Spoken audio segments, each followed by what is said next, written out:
Yeah, that's one thing we've never done that would be really cool, is to have like a really, really young artist. Call Aaron Firestein a social entrepreneur, but in college, people called him Bucket.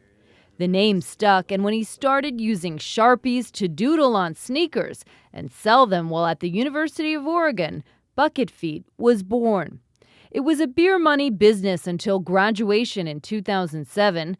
Firestein moved to Argentina to work as a photographer, and while playing soccer with kids in a slum near Buenos Aires, he met Raaja Nemani, a banker taking time off to backpack around the world. Anything new at this point? Well, I thought it was March 31st. March 31st. Firestein sold Nemani a pair of Chuck Taylors which he wore while he traveled.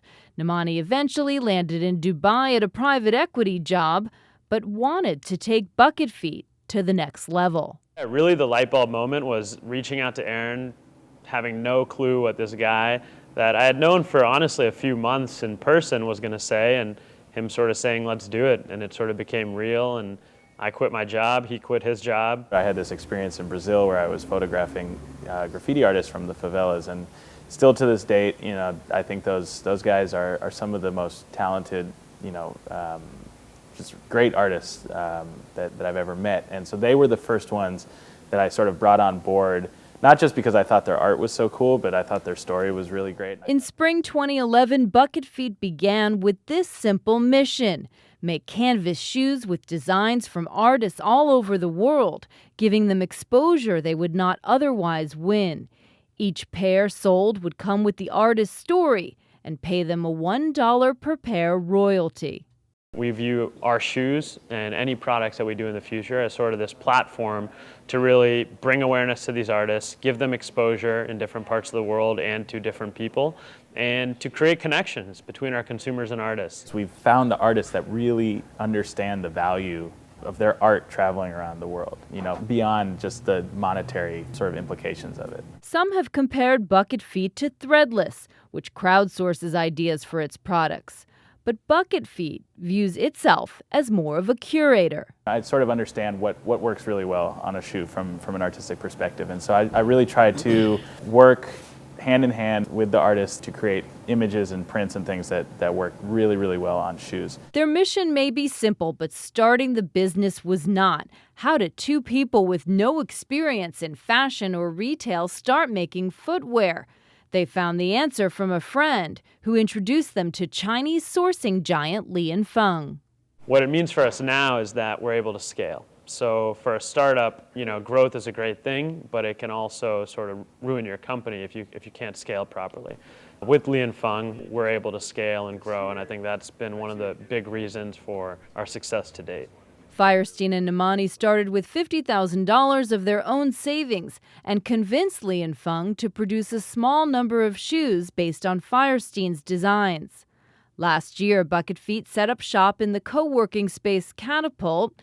The company has raised a total of $2.1 million, most of it from a large apparel brand they cannot name. The money enabled them to hire a bigger team.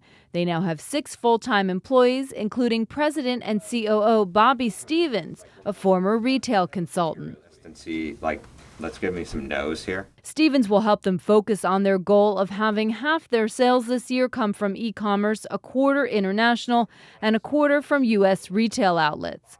Bucketfeet cost $65 a pair and are currently sold in 75 retailers in 8 countries. I haven't had like a slip-on canvas shoe in a long time that I was really excited about, and so they really do fill a nice hole for me. Brian Spaley, who created his own clothing brand Bonobos, invested in Bucketfeet because he didn't see anything else like it on the market. They've got this great brand, and they just don't have distribution yet. And so whether it's shoring up the online presence and really beginning to build, you know, sort of a month-on-month increase in sales on the e-commerce side, or just winning some really big distribution accounts, I actually think they can do both, and I hope that they would reinforce each other.